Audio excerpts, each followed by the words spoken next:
Ah, welcome. Warm yourself by the fire.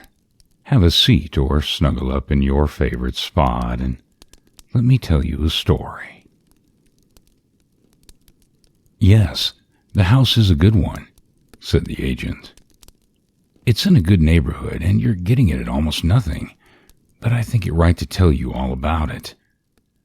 You're fatherless, you say, and with a mother dependent on you? That makes it all the more necessary that you should know. The fact is, the house is said to be haunted. The agent could not help smiling as he said it, and he was relieved to see an answering smile on the two faces before him. Oh, you don't believe in ghosts, he went on, nor do I, for that matter. But somehow the reputation of the house keeps me from having a tenant for a very long time. The place ought to be rented for twice as much as it does. If we succeed in driving out the ghost, will you not raise the rent? Asked the boy, with a merry twinkle in his eye.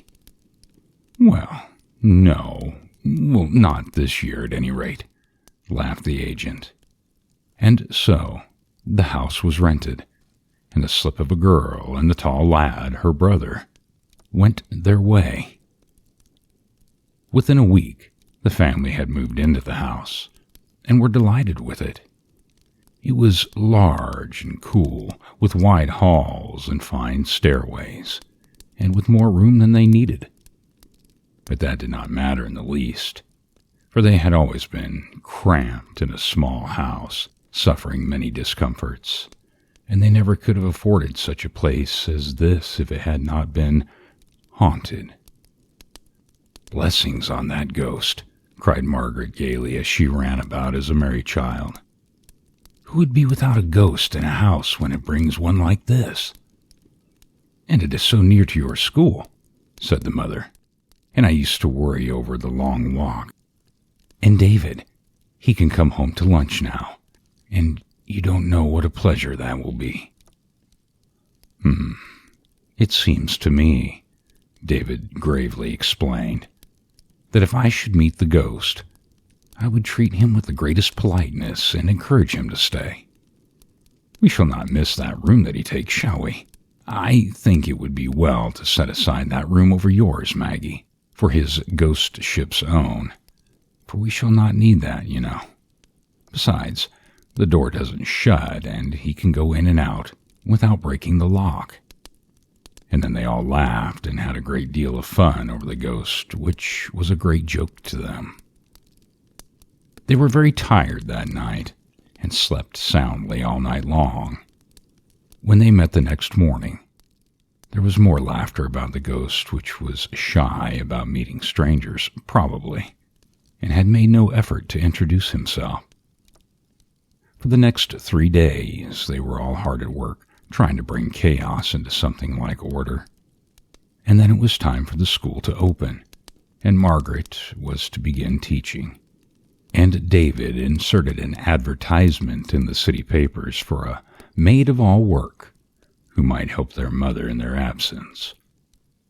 For one whole day, prospective servants presented themselves and announced, "Is this the house where they want a work lady?" No, ma'am.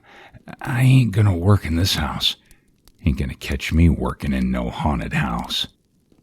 After which they each all departed, and others came in their stead. One was secured for a while, but no sooner had she talked across the fence with a neighbor's servant than she, too, departed. "Never mind, children," said Mrs. Craig wearily. "I would much rather do the work than be troubled in this way." So, the maid-of-all-work was dismissed, and the Craig family locked the doors and went to their rooms, worn out with the day's anxieties. They had been in the house 4 days, and there had been neither sight nor sound of the ghost. The very mention of it was enough to start them all laughing, for they were thoroughly practical people, with a fondness for inquiring into anything that seemed mysterious to them, and for understanding it thoroughly, before they let it go. David was soon sleeping the sound sleep of healthy boyhood, and all was silent in the house, when Margaret stole softly into his room and laid her hand on his arm. He was not easy to awaken, and several minutes had passed before he sat up in bed with an articulate murmur of surprise. "Hush," said Margaret in a whisper with her hand on his lips. "I want you to come into my room and listen to a sound that I've been hearing for some time." "Doors creaking," suggested David as he began to dress. "Nothing of the kind," was all she said. They walked up the stairway and along the upper hall to the door of the unused room. Something was wrong with the lock, and the door would not stay fastened, as I have said.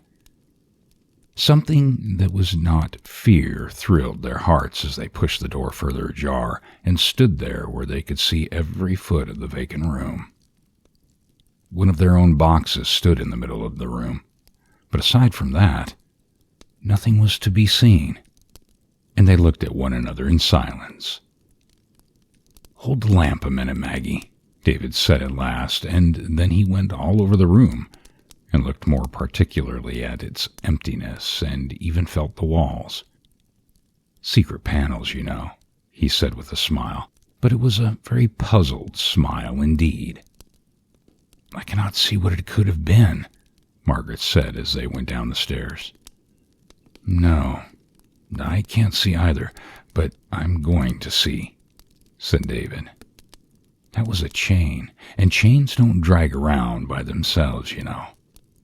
A ghost could not drag a chain, even if he were to try."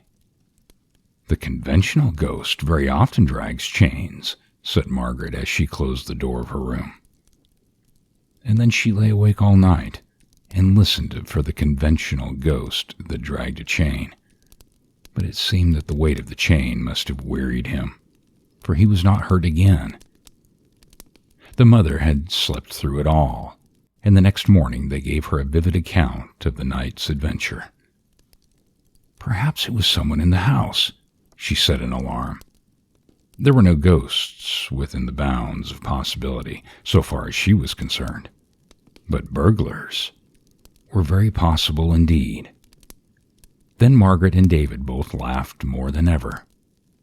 "What fun it would be," said David, "for a burglar to get into this house and try to find something worth carrying away." So they went on to the next night, all three fully determined to spend the night in listening for the ghost and running him to the earth if possible. But it was Margaret that heard the ghost after all. She had been sleeping and was suddenly startled wide awake, and there, overhead, was the sound of the chain dragging. And just as she was on the point of springing out of bed to call her brother, the chain seemed to go out of the upper room. She lay still and listened, and in a moment she heard it again. It was coming down the stairs. There was no carpet on the stairs, and she could hear the chain drop from step to step until it had come the whole way down. There it was, almost outside the door of her room, and something that was strangely like fear kept her lying still, listening, in horrified silence. Then it went along the hall, dragging close to the door, and then further away, and back and forth for a while, and then it began dragging back up the stairs again. Step by step, she could hear it drawn over the edge of every step, and by the time it reached the top, she remembered herself and called David. Again did the brother and sister make a tour of the upper room with the lamp. Not only that, but they looked into every nook and corner of the upper part of the house, and at last came back, baffled. They had seen nothing extraordinary, and they had not heard a sound. "I'm going to see that ghost tonight," David said to his sister the next evening. "How?" "I'm going to sit up all night at the head of the stairs. Don't say anything about it to Mother. It might make her uneasy." So, after the household were all quiet, David slipped into his place at the head of the stairs and sat down to his vigil.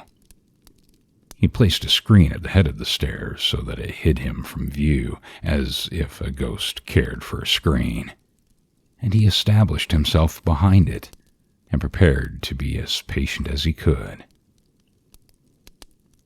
It seemed to him that hours so long had never been devised as those the town clocks told off that night.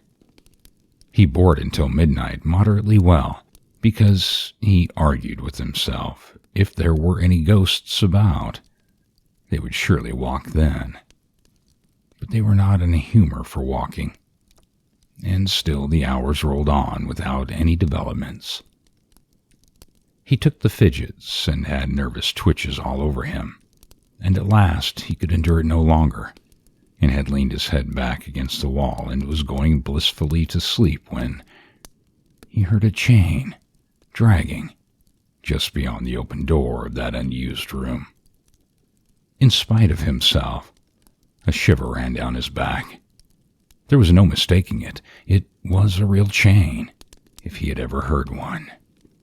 More than that, it had left the room and was coming straight toward the stairs. The hall was dark, and it was impossible for him to see anything, although he strained his eyes in the direction of the sound. And even while he looked, it had passed behind the screen and was going down the stairs, dropping from step to step with a clank. Halfway down, a narrow strip of moonlight from a stair window lay directly across the steps. Whatever the thing was, it must pass through that patch of light, and David leaned forward and watched. Down it went, from step to step, and presently it had slipped through the light and was down. And a little later it came back again, through the light and up the stairs, and back into the unused room. And then David slapped his knees jubilantly and ran down to his room and slept all the rest of the night. Next morning he was very mysterious about his discoveries of the night before. "Ah, yes, I saw the ghost," he said to Maggie. "There, don't ask so many questions. I'll tell you more about it tomorrow, maybe." And that was all the information she could get from him. It was very provoking. That day, David made a purchase downtown and brought home a bulky bundle, which he hid in his room and would not let his sister even have a peep at. "I'm going to try to catch a ghost tonight," he said. "And you know how it is. If I brag too much beforehand, I shall be sure to fail." He was working with something in the hall after the others had retired, but he did not sit up this time. He went to bed, and Margaret listened at his door and found that he was soon asleep. But away in the night, they were all awakened by a squealing that brought them all into the hall in a great hurry, and there, at the head of the stairs, they found the huge rat trap that David had set a few hours before, and in the midst of the toil was a rat. "Why, David," exclaimed the mother, "I didn't know that there was a rat in the house." And then, all at once, she saw that there was a long chain hanging from a little iron collar around the creature's neck, and she and Margaret cried together. And this was the ghost.